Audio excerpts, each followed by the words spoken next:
Lorentz group, so I'm going to talk about physics today. But before that, I told you that the chiral fermions were going to be the main starring in this stuff. Let me tell you what chiral fermions are. I will write the exercises here. Yeah, so I was kindly taught that many of you knew all these Lorentz and representations, so I'll cut it short. But anyway, remember of yesterday, there is a spinor representation of the Lorentz group that is based on this algebra.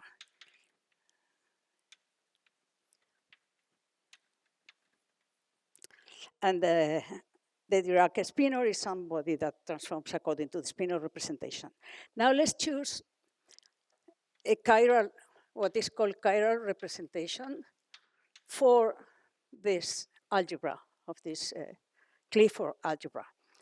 So we'll choose 4 matrices.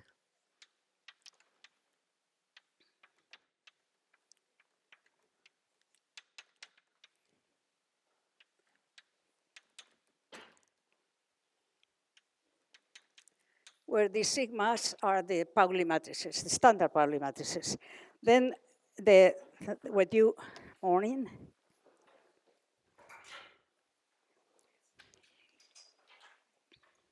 Thank you very much.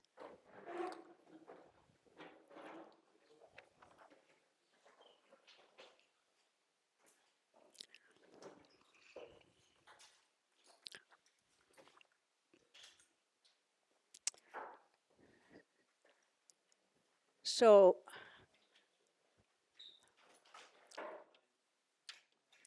what you will see, okay, in this representation, if you work it out, but I will not, then you see that rotations and boosts are block diagonal. Well, I write it down for you.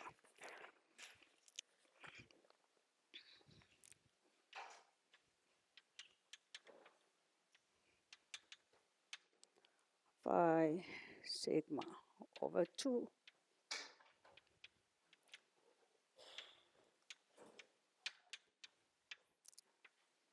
those are 1 plus 1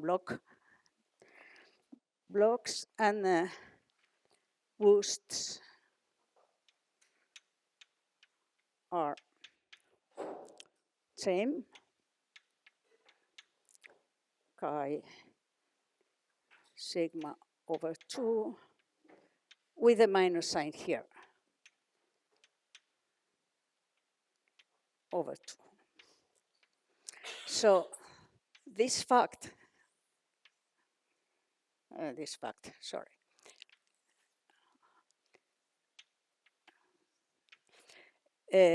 already tells you that this chiral, that this spinor representation that we were discussing yesterday is reducible, since all the elements of the group are block diagonal, okay? So now we are going to see what is the definition of a chiral spinor, and immediately we'll go to matter. How do you find them in nature? And then we will come to this question of when you break Lorentz and nothing happens.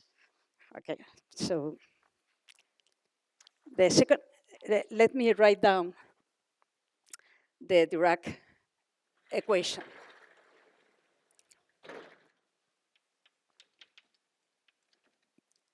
Lagrangian. So once you know that the spinor is some field that moves, transforms under a Lorentz rotation as a spinor representation, then you can try to figure out what would be the action, the Lagrangian of such a spinor. And then what you do is to form bilinears or products of fields and derivatives that will transform as scalars or pseudoscalars and then under the Lorentz group. So exercise 1 prove that the first bilinear that you would imagine is not a Lorentz scalar, okay? But then we know that if we define the adjoint of a Lorentz like that, gamma 0 psi plus, then this is a scalar, okay? Now, you can also prove that psi gamma mu psi is a vector. I mean, it transforms as a vector under the Lorentz group. If you put here a gamma nu also, is a tensor, etc. So finally, you end up with Lagrangian, which is psi daga I gamma mu d mu psi plus. This is the action of Dirac field, okay? As I say, it is the free action, so it is constructed simply from the requirement that the elements here will all transform properly. I mean, would all be scalars under the Lorentz transformation. So this contraction, so the derivative is a vector, this is a vector, and so on. So that's it. So I'll come to the exercise number 2, which is from this equation, from this action, you can derive the equations of motion. And then you see that the equation of motions is just the famous Dirac equation.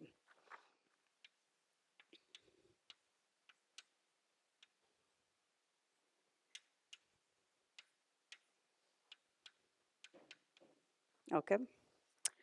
Sorry, minus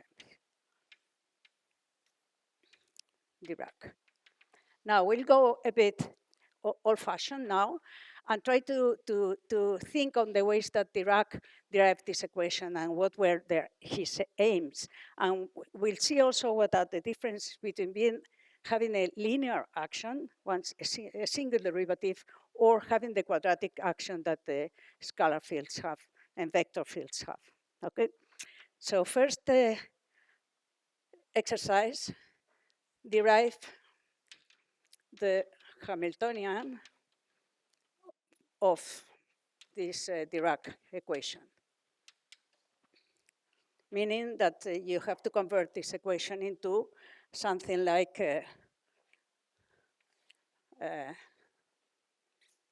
h psi equal to.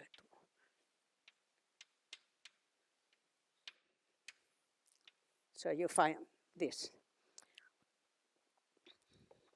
I'll give you the solution, or maybe not.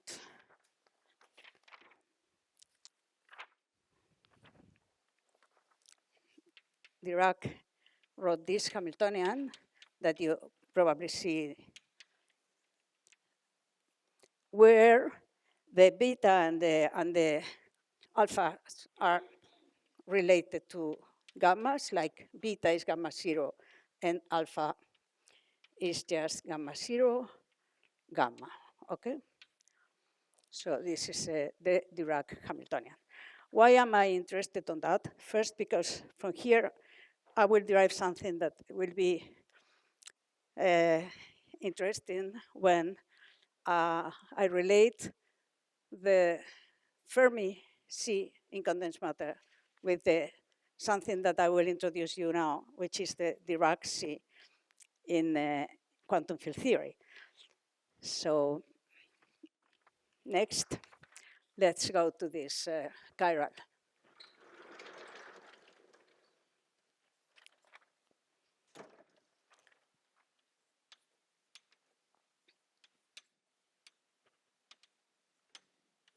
While. So the minute Dirac proposed his equation, it came vial.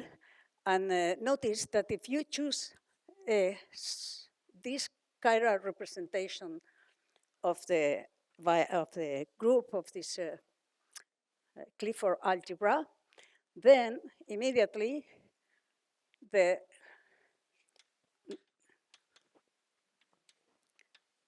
in the chiral representation, everything is block diagonal, and in particular, you see that I'll make it easy. The Hamiltonian, this Hamiltonian that I wrote there, splits in the following way.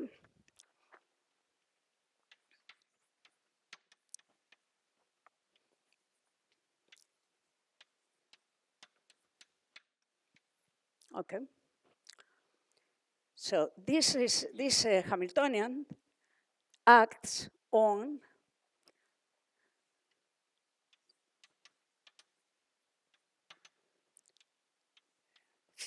a Dirac spinor, which is something that you can write as U plus and U minus, and U plus minus are 2D fermions, 2D spinors. Each one of them obeys the equation. I don't like that. But anyway. If you develop this, if you just do this calculation with this U plus U minus, then you will see that the U plus and U minus split completely, apart from the mass, which is obvious already in the Hamiltonian. So if m equals 0, then this Dirac splits into two vial, which obey sigma p.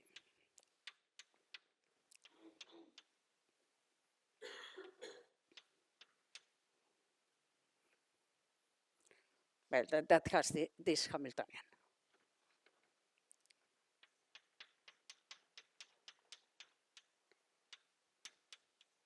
Okay. Sorry. Stays there. So this is something that is interesting. If you like algebra and group theory, then you will see that this spinor representation is reducible, and in fact is a double covering of this Lorentz group, which is SL2C. The Lorentz group is not simply connected, so it's pi 1 is 2 C2. There is a lot of algebra and topology around these things that I thought of telling you, and then I find that no, I will tell you more about real fermions in condensed matter and how do they see these strange people that we are deriving from algebraic tools in high energy. Okay, more fun. So, any question about that? Although since I haven't proved anything, there's not much to ask. Is that clear? So now it comes something that is very interesting, and it's the following. You may ask, well, okay, you have derived these chiral fermions in the chiral representation of the Dirac matrices. So what about if I pick up a different representation and the Hamiltonian doesn't look diagonal? Is this the composition stain? This is a fair question, right? So I'll introduce the chirality operator that will be important later for these anomalies.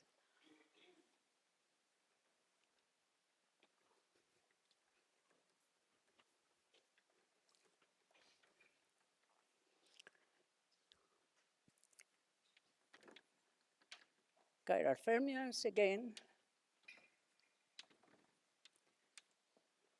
Any representation.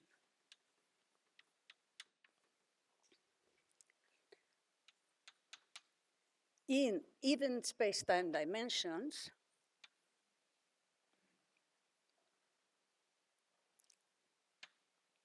2, 4, 6. And space-time means that you will be 1 plus 1, 3 plus 1, etc. It exists a matrix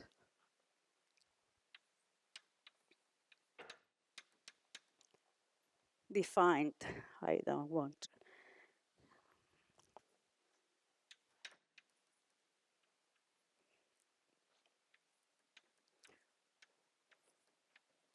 Like that, such that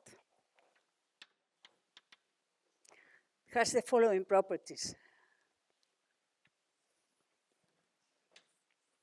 I write it in 4 dimensions. You, of course, will do everything that I'm doing here in 1 plus 1 dimensions. That is the other physical dimensions. Later, I'll show you examples of real people that live in 2 dimensions. So,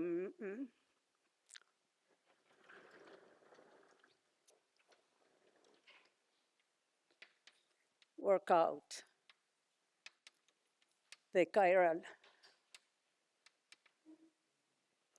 fermions in 1 plus 1.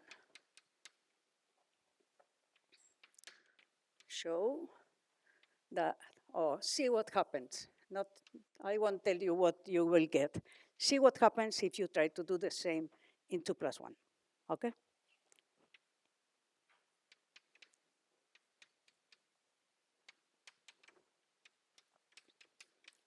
And why I am interested in that, 2 plus 1 will be graphene in a minute. 1 plus 1 will be everybody, 4 and 2 dimensions. I'll tell you why. And 4 plus 1 is the real dimensions where we live, which is also nice. So the properties of this gamma 5 matrix that exists, you could define it in any dimension, but it has a full sense in even space-time dimension are the following. It's gamma 5 squared equals to 1. And it commutes, or anti-commutes, sorry, gamma mu. Anti-commutes with every other matrix in the algebra.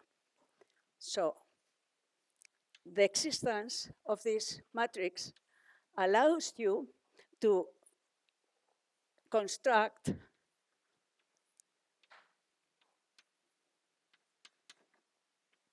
a projector in the 4-dimensional or 2 dimensions.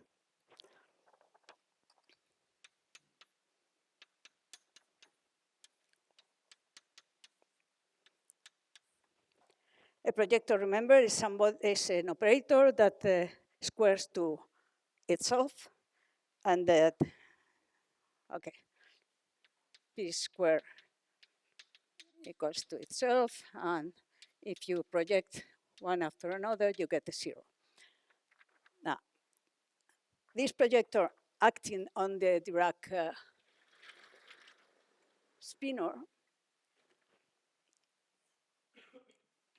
gets you the Weyl spinors.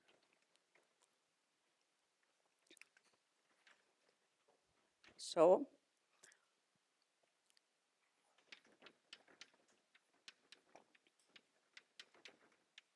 if you have a 4D standard spinor in the spinor representation and you apply this projector, it will split into 2 Weyl spinors. Again, behind that is the fact that the spinor representation is covering the double, it's a double covering of rotations, okay, to say like that. So it's funny because Dirac was like, there is something that people say that apparently is not true. is that Pauli asked Dirac, "What are you doing, Mr. Dirac?" And he answered, "I'm trying to get the square root of something." Apparently, this is spurious, but that, in a sense, tells you what he wanted to do, because he really wanted to get an equation that would be linear in P, or in derivatives, and then when you square it, you get the Klein-Gordon equation, okay? So there was another exercise. See that each component of the Dirac equation obeys Gordon equation, Klein-Gordon. So see that if you square the Dirac equation, you get the Klein-Gordon for each component, because Klein-Gordon is for scalar field, right? So you get a Klein-Gordon equation for each component of the Dirac for the 4 components. Okay. Now,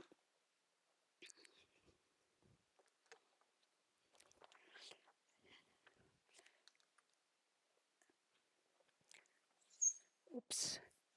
So as an algebraic fact, this projector splits any Dirac fermion into 2 Weyl fermions. The point is that if you want to reconstruct, I mean, if you want to really treat, say that your Dirac is exclusively a 2-dimensional spinor, a bispinor, then you need to be massless. But at the level of algebra, this decomposition occurs for any Dirac, in the Dirac representation for the Dirac fields, okay? Which I will not enter into because I decide to stay more physical today.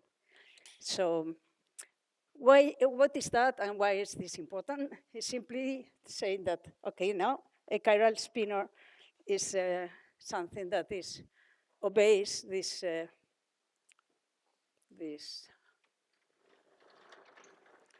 is a bidimensional spinor that obeys either this or that. This plus minus is called the chirality, okay?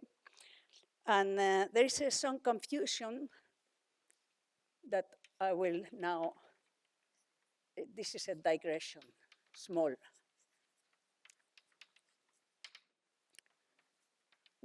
Discrete symmetries. We have discussed symmetries in the Lorentz group, only continuum symmetries, rotations and boosts, but there are also discrete symmetries in the Lorentz group that can or may not be violated. And a very interesting symmetry, well, there are 2 very important in particle physics.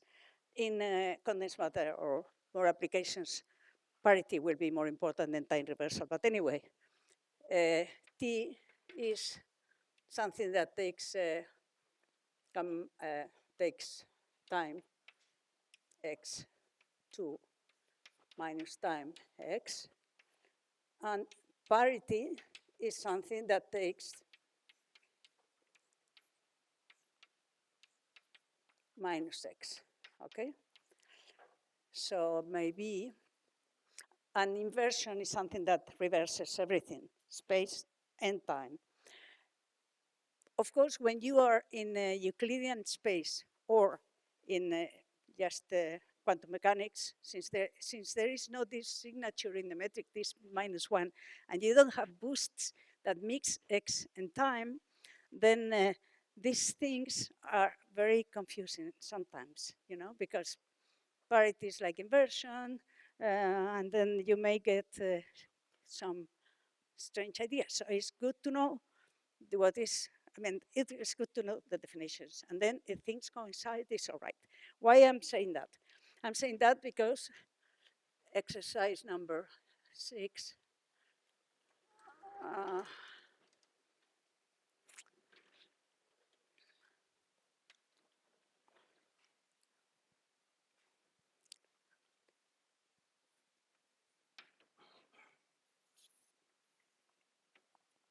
prove that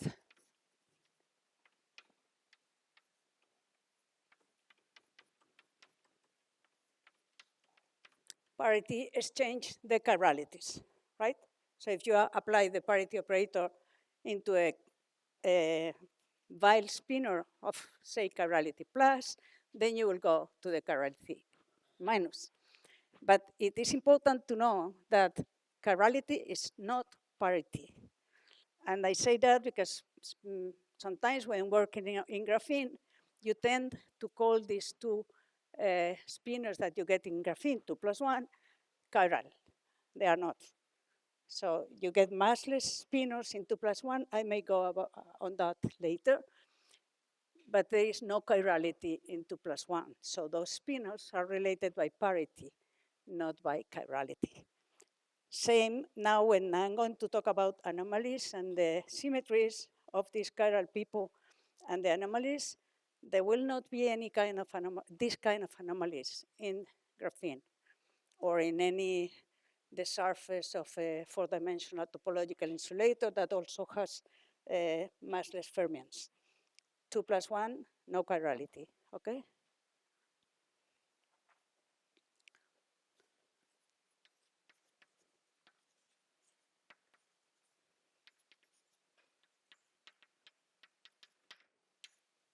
There is chirality in 1 plus 1, but, and I tell you that among all these exercises that I'm writing here, both to save my time and to entertain somebody of you is interested in that, can really have a lot of fun. There is one which is very, very interesting, which is that one. I already asked you to derive electromagnetism in 1 plus 1, which is also very interesting. So see how chirality works in 1 plus 1 is something very interesting also. So parity is not chirality. Now, with this chirality operator here, we can build up in the action, there may appear new bilinears that are not scalar or vectors, they may be pseudo-scalar or pseudo-vectors. So with the gamma 5 matrix, that is a matrix that I will add to the description of Dirac, you can form, for instance, this thing, which is a pseudo-scalar, or which is a pseudo-vector or an axial vector.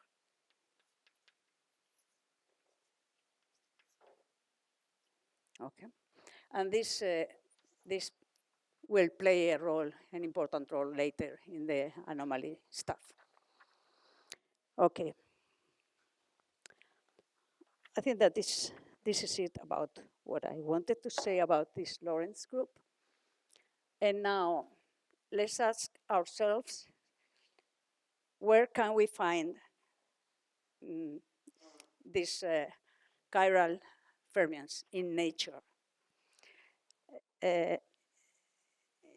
It's funny to know that the anomalies that I'm going to describe later that are going to play a role in condensed matter now, today or yesterday, were discovered in high energies where absolutely chiral fermions do not exist. Why? Because the only chance to be a chiral fermion is to be a fermion and to be massless. And when the standard model was set up, there were doubts about if the neutrino were or not massless. In fact, they were thought to be massless, so they were candidates for being chiral spinors, but now we know that they have mass because of these neutrino oscillations. So neutrinos are out of the question, and there are no more massless fields as fundamental fields. You know, everybody there is leptons, electrons, or electrons, or their family, you know, and quarks, all the three families of quarks, uptown and strange and everything. Yes. Sorry.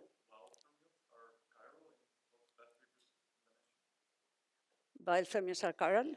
Yes. Yes. Why? Because what I escaped was the fact that the decomposition of Dirac into vial, the SO2 cross SO2 decomposition is general for any Dirac. So you build up four-dimensional Dirac fermions out of one. So this is this SU2 cross SU2 that is the covering of this O13. So to make it short, you build up the four-dimensional spinor as two chiral, as two vial spinors, okay? The point is, can I describe the four-dimensional thing in a two-dimensional basis only? That you can only do if you are massless. Okay, but the composition of the Dirac group into two, of the spinor representation of the Dirac group into blocks, this is general, okay? So it's true you build up for these spinors out of vial, but not out of massless Dirac. So massless allows you to stay in two dimensions.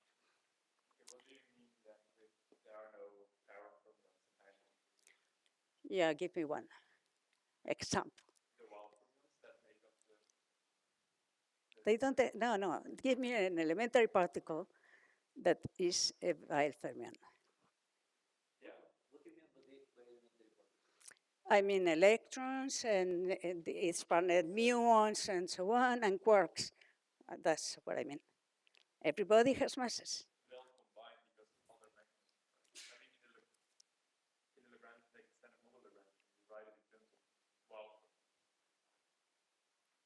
No, no, all right. But they are, yeah, they are mixed by the mass term.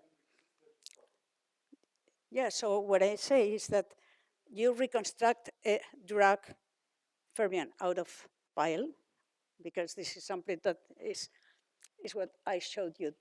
Well, I didn't show you there, but anyway, in this chiral representation, no matter if you have mass or not, you can split, or you can project, and then you will have a direct sum. So say that the Lorentz is a direct sum of this chiral that you are mentioning, this 0, 1 field, a half times a half 0. So that's how you build up your Dirac spinor. But it doesn't mean that you can stay in this two-dimensional space, because this is the confusion. The way I've described it, a vial spinor is certainly one of these, and is really what makes an irreducible representation of the Lorentz group. But you construct a Dirac spinor, you use the two. Now, what do we call chiral fermions in physics?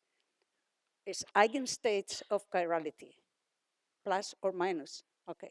And people that live in this two-dimensional space are not completely independent from each other. So these people don't have masses. That's the only thing I say. So vial fermions exist in any case, mass or not, but we will use, or we will define, say, vial fermions in nature as massless Dirac in even dimensions. Okay, why? Because those are the ones whose Hamilton that obey this plus minus plus minus sigma dot p equal 0 or whatever. Okay, so those will be the chiral fermions now, from now on. And those will be those that have this left and right symmetry and blah, blah, blah. And if the masses are not 0, the algebraic decomposition exists, but the four-dimensional spinor will need to have components from both chiralities. Okay?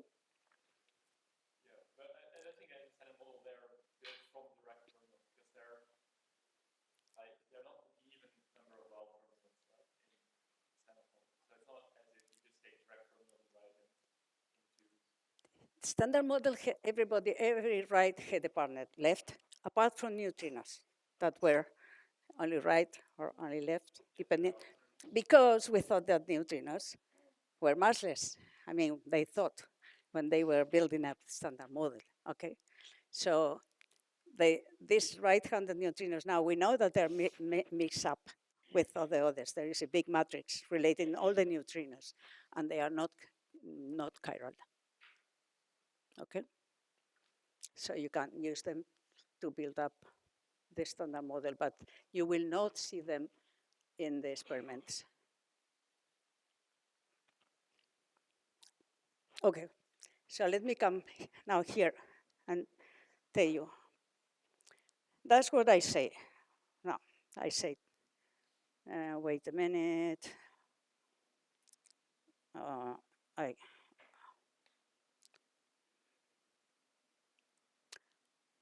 Okay.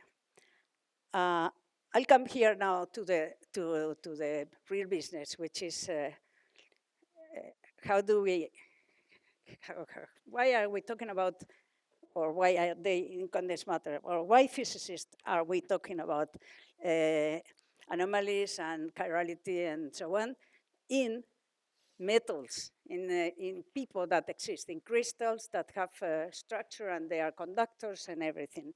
So let me digress now on what is a metal, which is something I love. So we know that there is a standard model for particle physics, SU3 cross SU2 cross U1, that allows to describe so far everything that they have found in the accelerators and everything we find in our lives.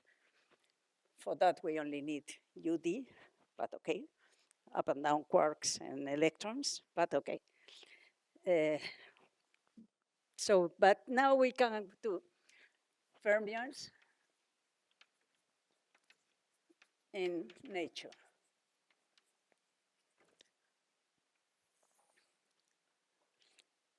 Chiral, sorry. Fermions, there are a lot of chiral fermions in nature. Or, yeah, fermions in condensed, or standard model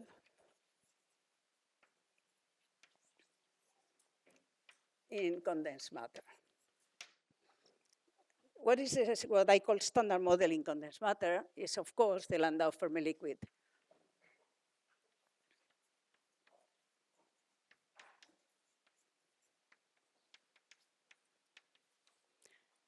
What is that? That is something that it was based on the fact that all metals, or most metals, behave the same, conduct the same. They're, specific heat as a function of temperature behave in a certain way. This rho, this resistivity or conductivity or whatever, as a function of temperature behaves in a certain way. And metals are very different, apparently, but they all behave the same. The details are encoded in a parameter, or a few parameters. Of course, many of you work in statistical physics, and this wouldn't be shocking to you because you say, of course, critical systems do behave the same, and it doesn't matter if it started being water or spins. At the end and at the critical point, they are all behaving the same. So the question is there anything like that behind the Landau Fermi liquid? So I will answer this question for the fun of it because I think it's a beautiful example of how you can define something that is difficult to grasp if you are not in the field, which is the Landau Fermi liquid, and you can understand really what it is using tools from statistical physics and quantum field theory, okay? So what was the, if you start to read about Landau Fermi liquid in the books, what do you find? You say that you find that electrons in a metal behave as free electron, as the free electron gas, only with a renormalized mass, right? So it's like interactions will do not much to the free fermions, to the free Fermi gas. They interact, but still they will behave the same, which is funny because interactions are very strong in these metals. So it's not a matter of that interactions are small. Interactions are big. When the main idea of Landau was the states in the liquid, there is an adiabatic evolution from the gas to the liquid. We call it liquid, the family. And so states are in a one-to-one correspondence with the state of the gas, have the same nature, say spin or whatever they have, only they are kind of renormalized mass.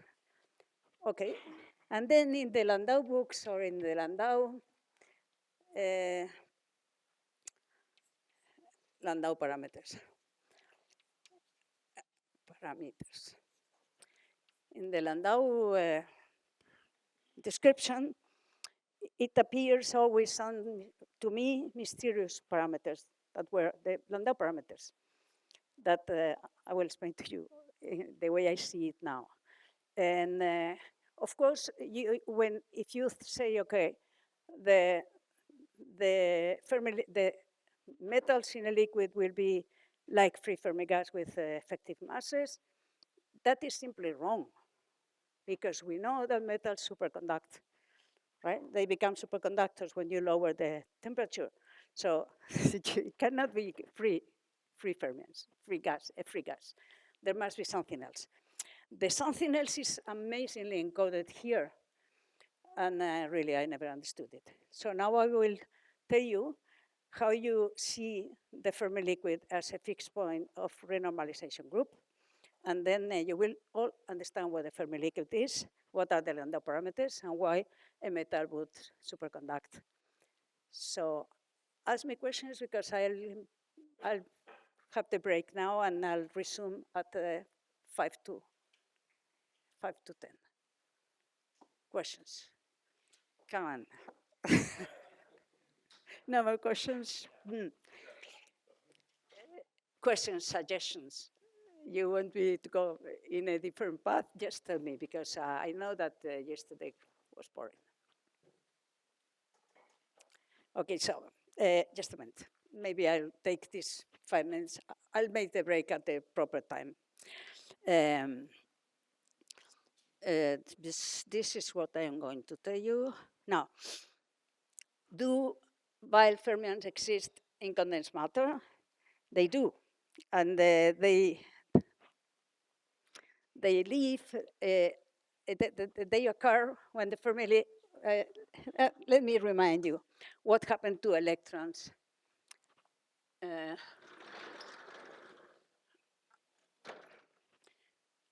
Let me remind you what happened to electrons in a solid. Electrons in a solid are basically electrons in a periodic potential. And electrons in a periodic potentials, in a square box, they have discrete levels, right? So you put an electron in a square box, and then you have discrete levels.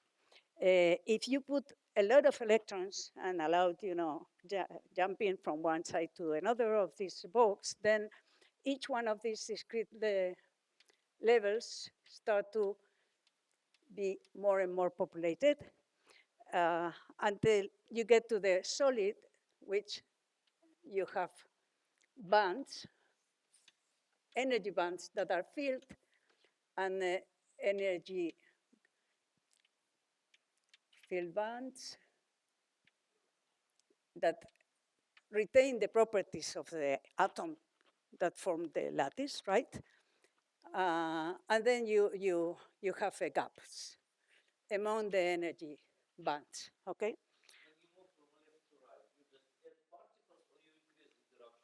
Now the point is, what is a solid? It's a regular array of atoms in a lattice, right? So you say that you put, suppose the lattice has two sides, just is like this, no? Then you put one electron and it will sit here. And you put another one, it will sit here. If you allow that this, so this will have, if you allow that there will be some hopping between these two, then you know that there will be up and down. Apart from the spin, say that you don't have spin, then you will have two degenerate bands at a certain energy. Now you add more and more, now you add more and more sides in the lattice and more electrons and allow them to hop, and then when you add up is with band theory, okay?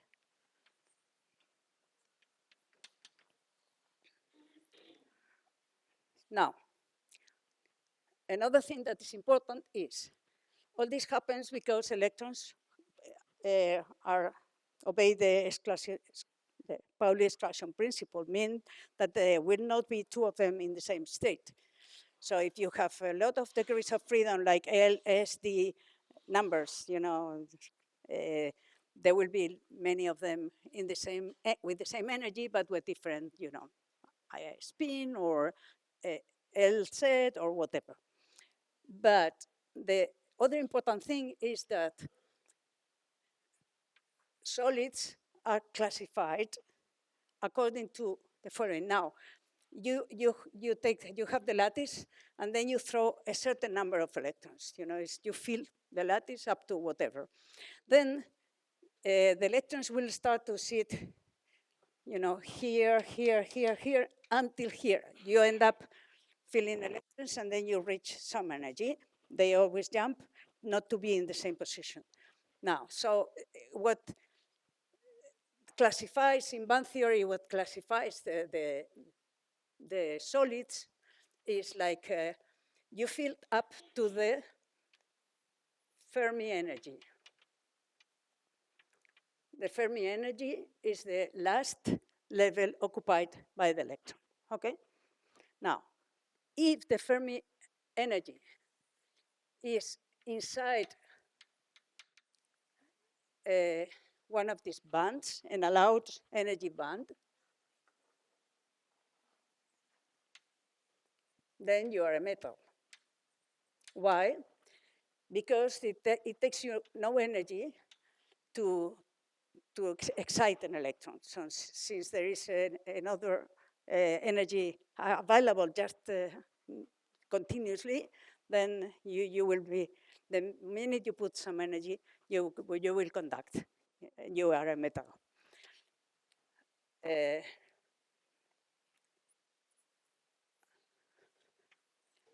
And this is the situation. So the Fermi energy is here. Now you can be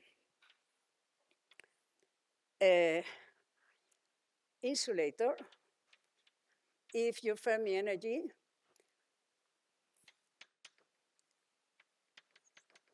lies in a gap. So in this picture, if your Fermi energy is here, you will be an insulator. This is normally insulators are described like that, okay? And you are a semiconductor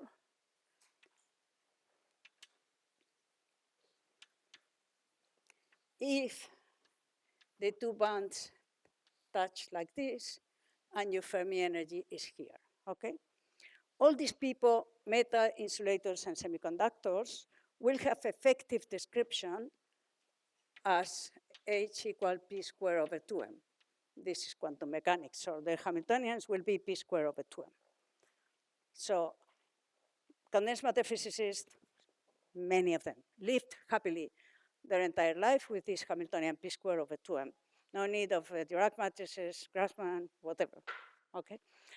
Till graphene, or, well, there were, of course, knowledgeable people that knew about Dirac before.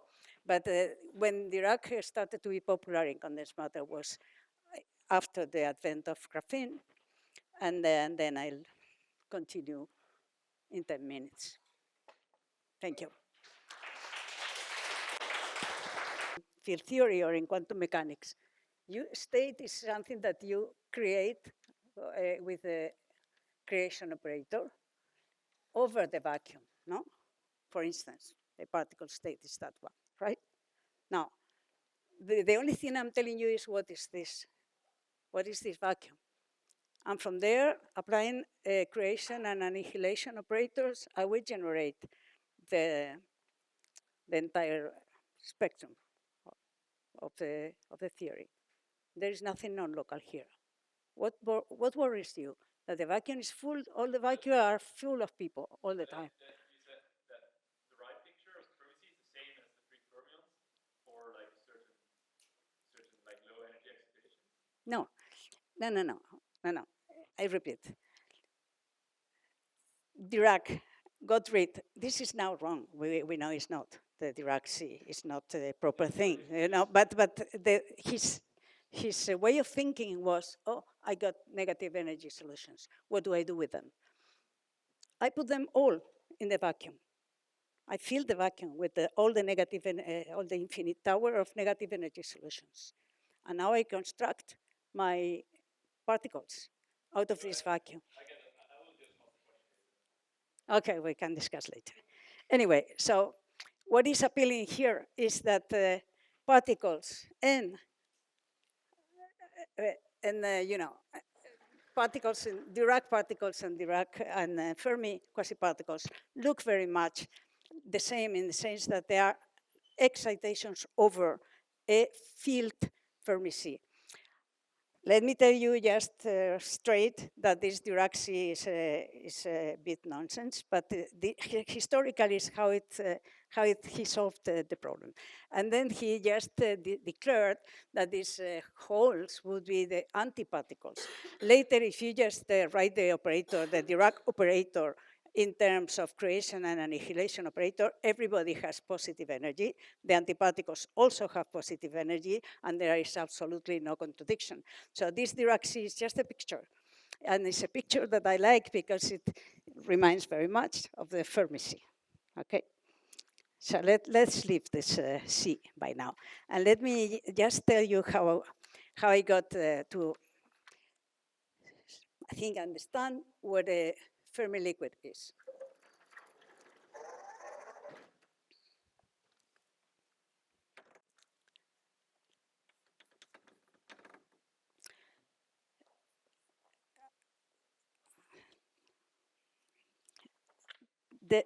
I was preparing something that I'm sure is no need for you, which is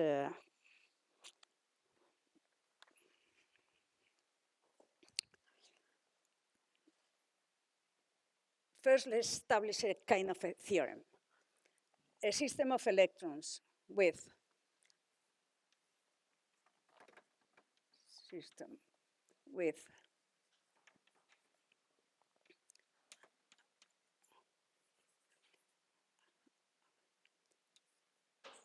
isotropic, well, a regular Fermi surface.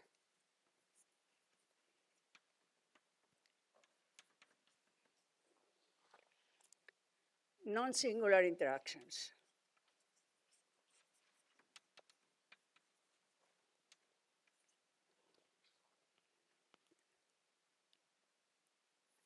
With only these two hypotheses, and I don't say anything about the strength of the interaction, do not need to be weak, in the bigger than than two, sorry, and this D is V plus 1 is a Fermi liquid. And in D equals 1 plus 1 is what is called a Latinger liquid. So 1 plus 1 electrons are not Fermi liquids, and this probably you know it. But anyway, there is like a theorem in condensed matter that says that if you have a regular Fermi surface, I will talk about that later, and and your interactions, no matter how strong, are not singular, then in 2 or more dimensions you are a Fermi liquid. Now, the RT approach. Again, this Fermi liquid in the phenomenological description of Landau has, to me, it's very mysterious. I cannot really understand. So I was struggling with this a lot of time. I never understood what a Fermi liquid was, but I think that now I do. So let me tell you.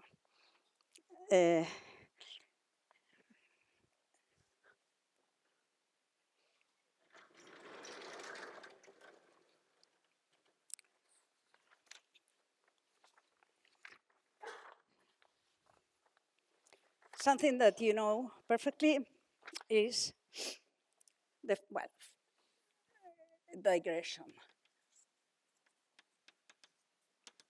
effective action, again. And for this, I'm following a Polchinski paper in the archive, or Shankar, but Shankar is very long. But I must say that there were 2 locals, Benfato and Galavotti. I think that there would be Galavotti. I may miss some T's here.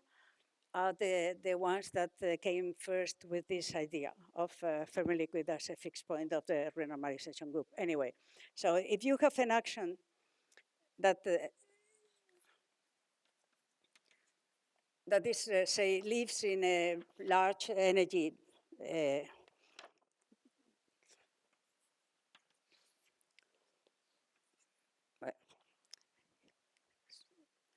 in the large energy span, and you are only interested in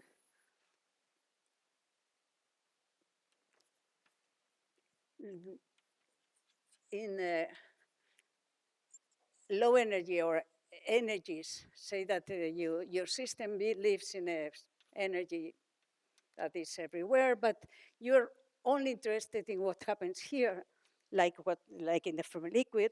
So it's like, what am I doing with all these people there? That's very interesting. This effective action approach is very interesting because it also encodes all the renormalization in quantum field theory. So you don't need to go through all these diagrams and this and that, of course, for calculations you do. But for concept, you don't need to understand what these C renormalization are and why you can swallow all the infinities of the theory in a few parameters. This is clear on the point of view of effective actions. So the idea is that you have an action that is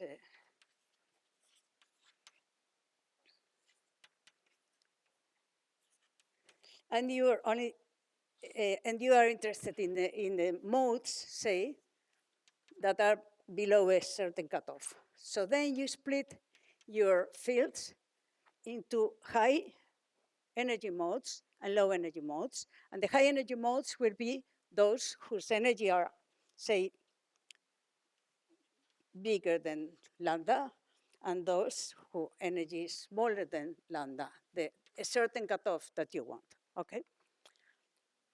So what you do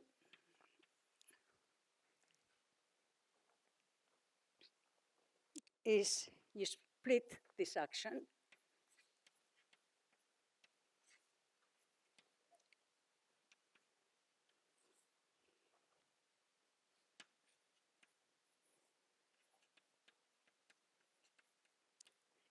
integrate out the high energy modes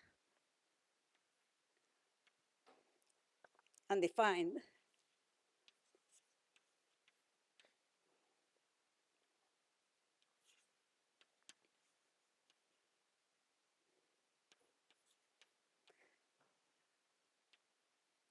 an effective action only of the low modes, defined as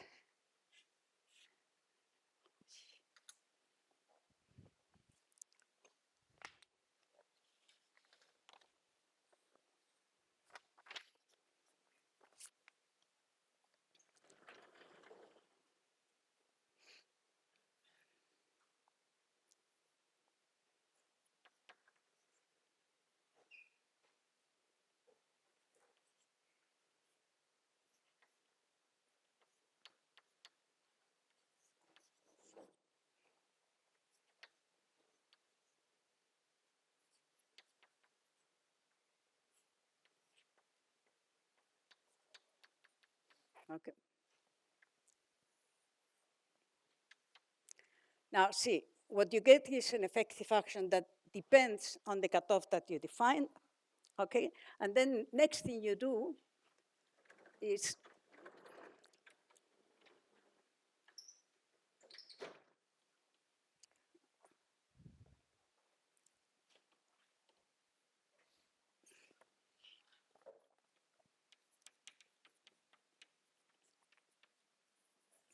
you span this effective action epsilon lambda in local operators. This you know perfectly, so oh,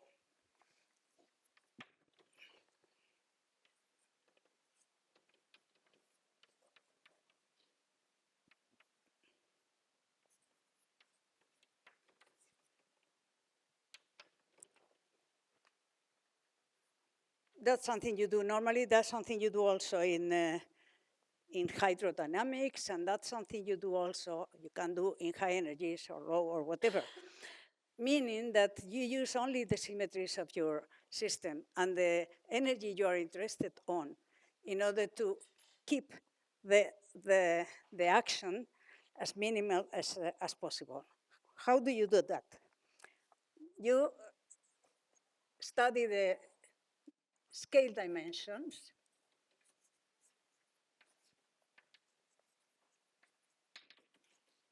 of these operators, or of the G's, which is the same. Scale, say, naive dimensions. Delta I, meaning that this integral of the dx theta I behaves as delta I minus d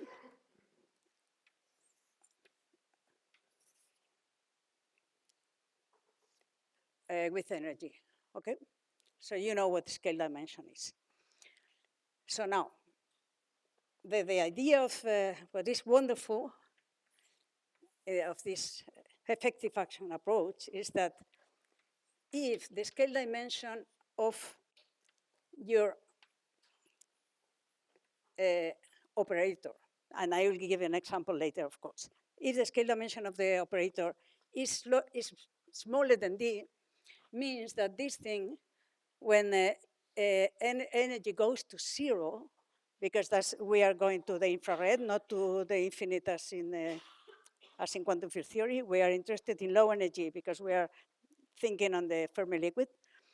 If this scale dimension is smaller than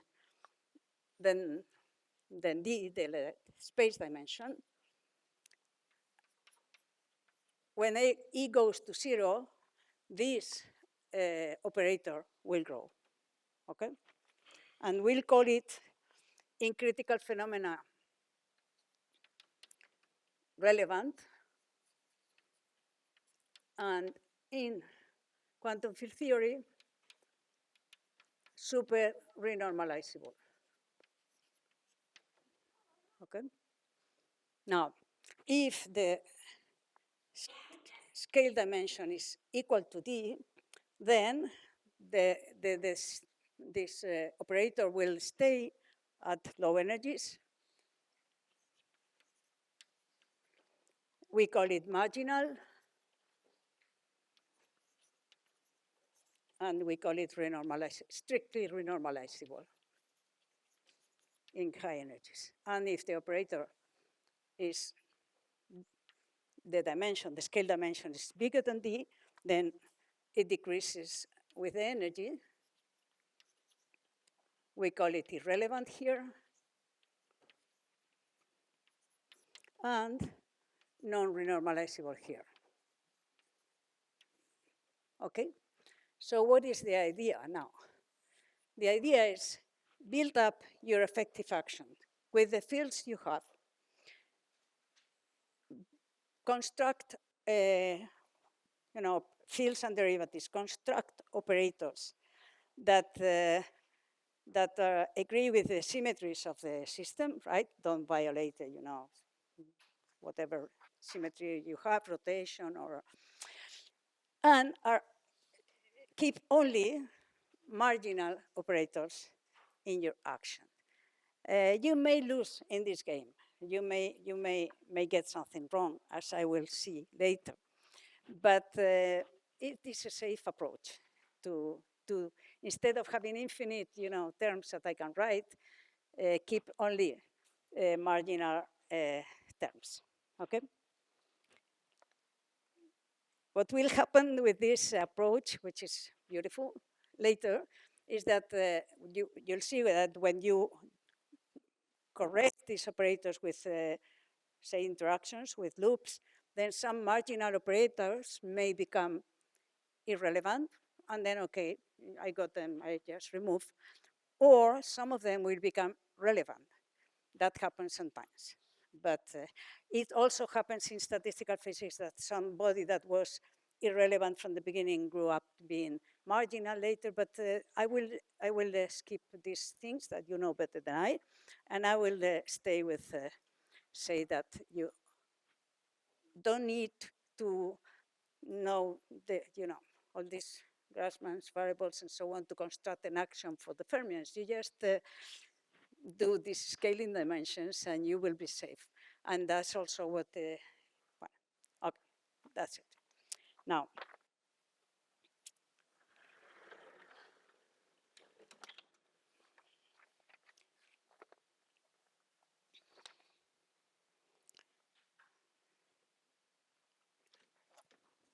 let's analyze now the Landau Fermi liquid at this slide.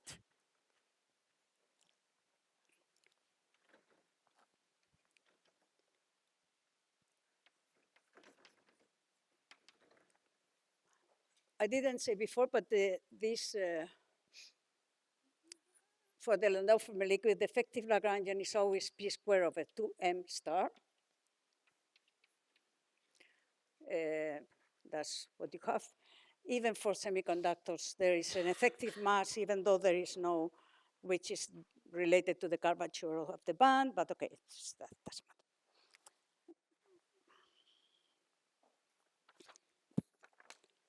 So the Landau action would be dt, let's do it in 4 dimensions, but you can do it in any other. We will see also what happens in 1 plus 1 with this approach. But you all know it is that any polynomial will be marginal. So you have an infinite tower of marginal interactions in 1 plus 1, but you don't have this in 4 plus 1. So now, since I will be non-relativistic, I will stay with this guy, Daga, instead of Bar.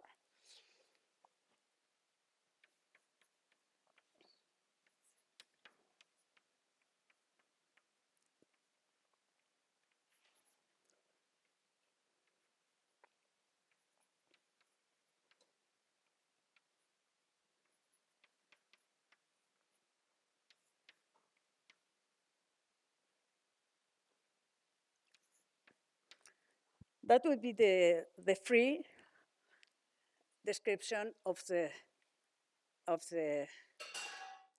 and I will not tell you yet what this E of P is, but it will be P squared over 12, okay? So the only thing is that the energy will be measured with respect to the Fermi surface. So now something interesting happens, which is the following. If I try to do the scale analysis, you know the way it is. You first take the free action, assign scale dimensions to the fields, and then construct interactions that, because you know how the derivative, the dimension of the derivative, the dimension of the fields, and then you construct all the interactions, and you know the dimensions of these people that you, of these elements that you are adding to your action. So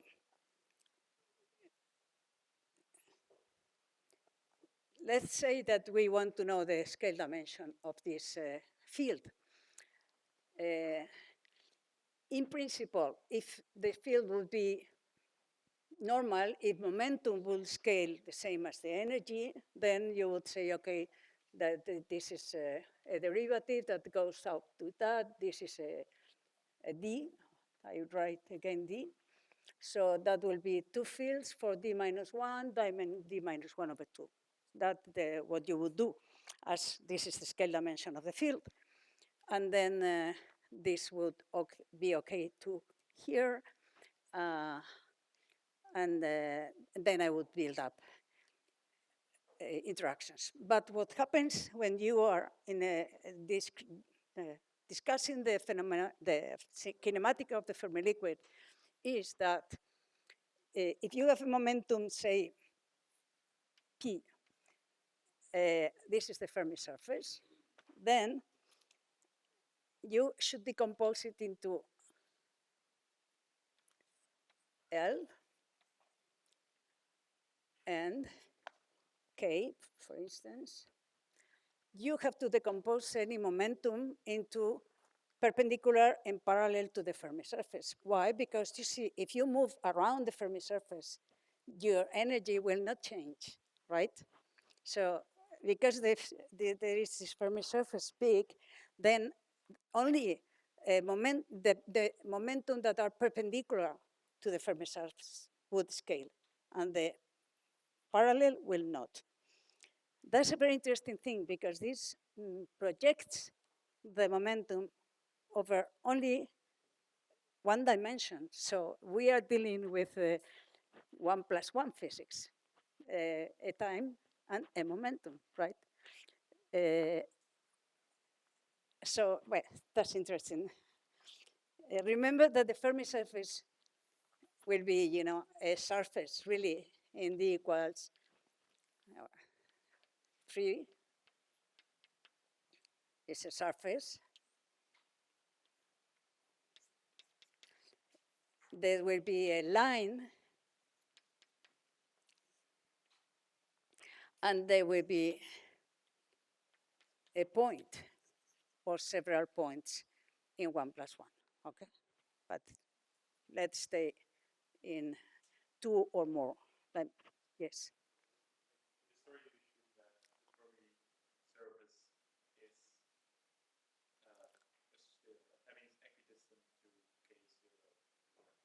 Not necessarily, no, because I will. Well, you'll see it, but your question is answered by saying that every piece of the Fermi surface will have its own phenomenology. So I'm really cutting the Fermi surfaces into pieces, and I will be. My parameters will depend on the point of the Fermi surface. So you don't need to be a sphere. It can be deformed. Only it needs to be regular. For instance, you don't like these Fermi surfaces that you find so often in the high DC superconductors. That this is some Van Gogh singularities, or you don't like these Fermi surfaces that also are found in nature. Yeah, maybe the other dimensions are then in, I don't know, a Fermi velocity that's different than this one. Might be different. Sorry? That, for example, parameters like Fermi velocity Yes. might change. Oh, yes, of course. No, the Fermi velocity will depend on the point of the Fermi surface that I am. Yeah, you will see that. Yeah. Okay, so this is an effective 1+1 theory, which is very interesting because, at the beginning it was thought that graphene was special because it had a point in the Fermi surface, and then it was like 1+1. Fermi liquids are effective 1+1 theories. Now, how do you scale when E goes to, say, SE? Then what you see is that the momentum that I will split between K and L will be like SL, but K will stay, right? And this is important because now when we, well, okay. Now, this term here, E,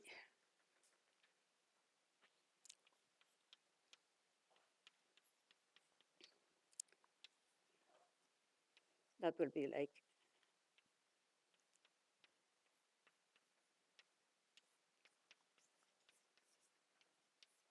this is what would you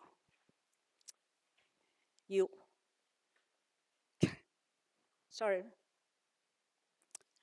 here is the Fermi surface depend on the point K where I am in the okay, that's select. So now, right. Okay. So now with this scaling, what you can see is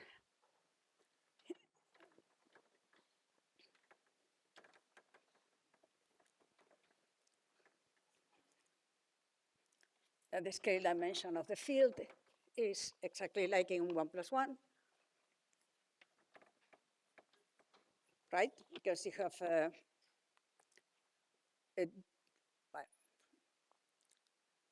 in 3 dimensions. You have 3 minus 1, which is 2, and then the two fields will split it. So if energy goes to what goes to SE, each field will have dimension minus half, and then altogether will be a dimensionless term in the action, right?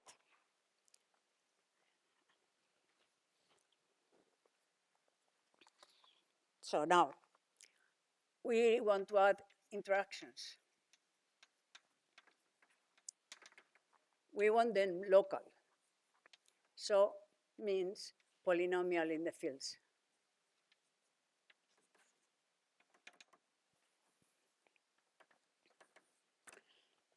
The first interaction we can see is, let's say, like a quadratic interaction, a mass. That would be, of course, relevant, but that could be absorbed into the shape of the Fermi surface. So the first singularity, the only singularity that we encounter, which is a quadratic term, which we know that the masses are relevant. In that case, it can be absorbed into the shape of the Fermi surface. So the hypothesis of the Fermi liquid is interactions will change the shape of the Fermi surface, but the Fermi surface will stay there. They will not induce a change in the vacuum phase transition. The vacuum will stay the same with a different shape, okay? So, say quadratic, go to the Fermi surface, sorry. Next, we come to quartic interactions. And how do they scale? Since each field goes with S minus half, that will be like S2 minus 2. But, okay, let me write it more carefully. Yeah, because here is where all the fun is.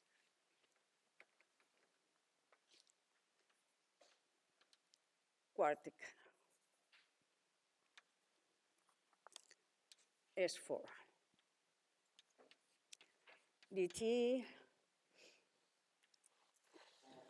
dk1, dk4, dl1, dl4, whatever potential we want, dk1, k4, and then psi dagger 1, psi 3, psi dagger 2, psi 4, for instance. And very important,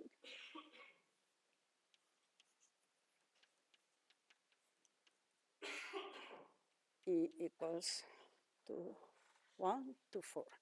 So 4 Fermi interactions will be polynomials with 4 fields, but to see how this scales, we have to keep in mind that there will be a delta function constraint. It's considering that the sum of all the Ks will be 0. Okay, now, you do a naive analysis, scale analysis, and you would say that Ks don't matter, 4 people here, S to the 4, 4 people here, S to the minus, 4 por minus 2.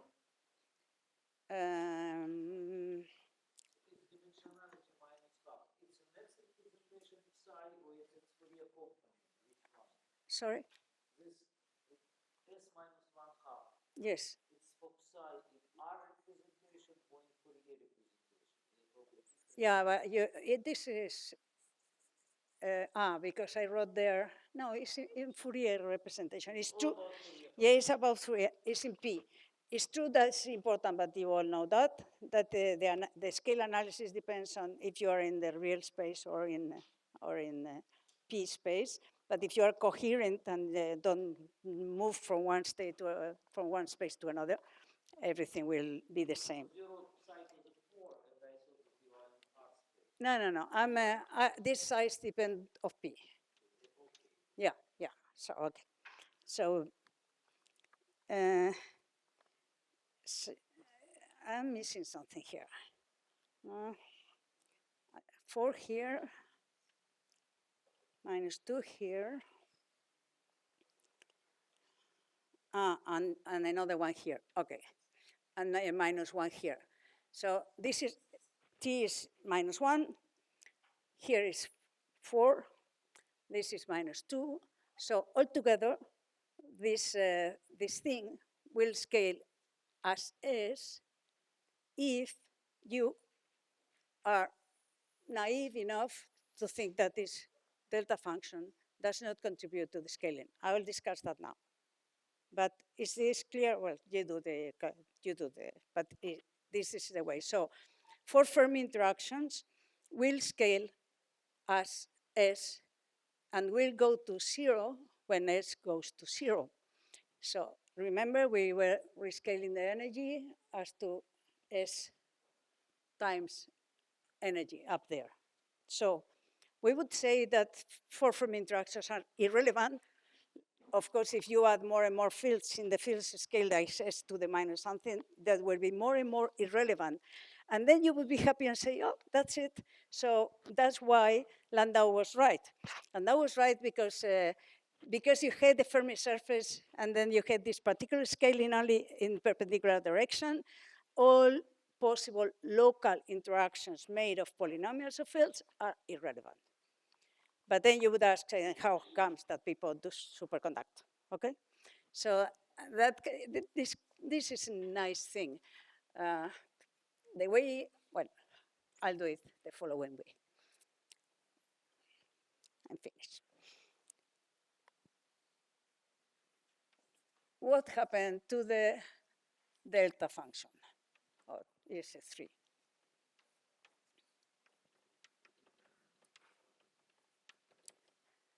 You know, since P is this will be a sum of Pi plus Li, and you would say that, K, you would say that since Li will go to 0, will scale to 0 with S, the only thing that would matter is the scale dimension of the sum of Ks. But since the Ks do not scale, the delta function would not scale. Okay, and that would be again the end of the story that we know is wrong. So here comes something very special that there are particular kinematics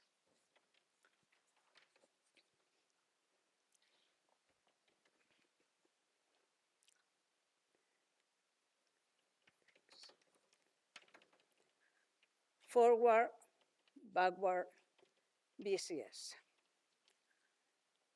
So you can prepare your fermion, or the fermions can have the scattering channels in such a way that the some of the case will be 0, and then only the else will matter. And if only the else will matter, no matter the fact that the L goes to 0, the delta function will scale. And this interaction that looked irrelevant will become marginal. And this is where the lambda parameters are hidden. You know? So there are 3 kinematic say channels forward, where P1 equals to P3, and P2 equals to P4. But K and L are perpendicular, and this delta function is just a product, no?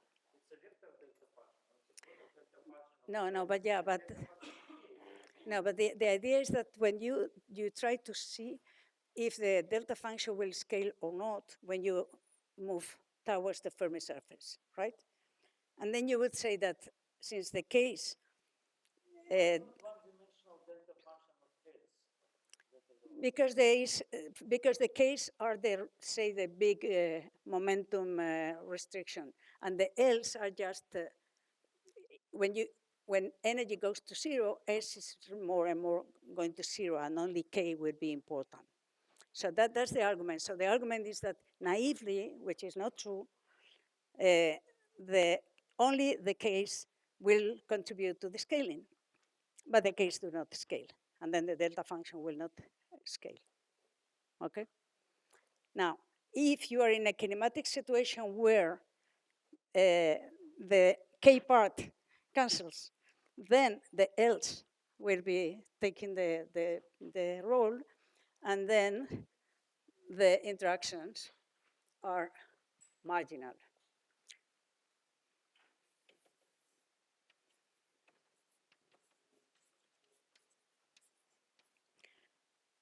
And when interactions are marginal, then you have to see at higher loops how they go. Yeah, that's it, I'm done. I will not go to one loop.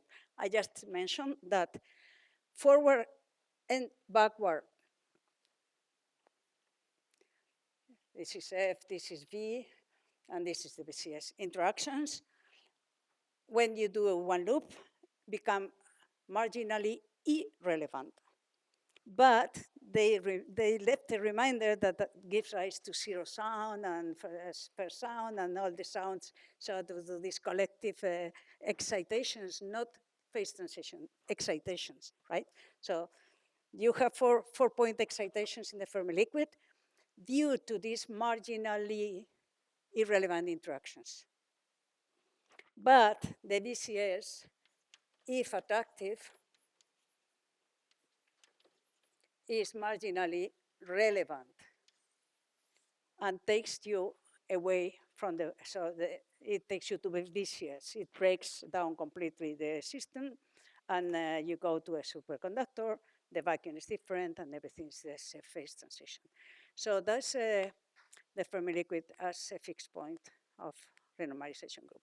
I think it's very beautiful, and this is the end for today. Next time I will go directly to anomalies.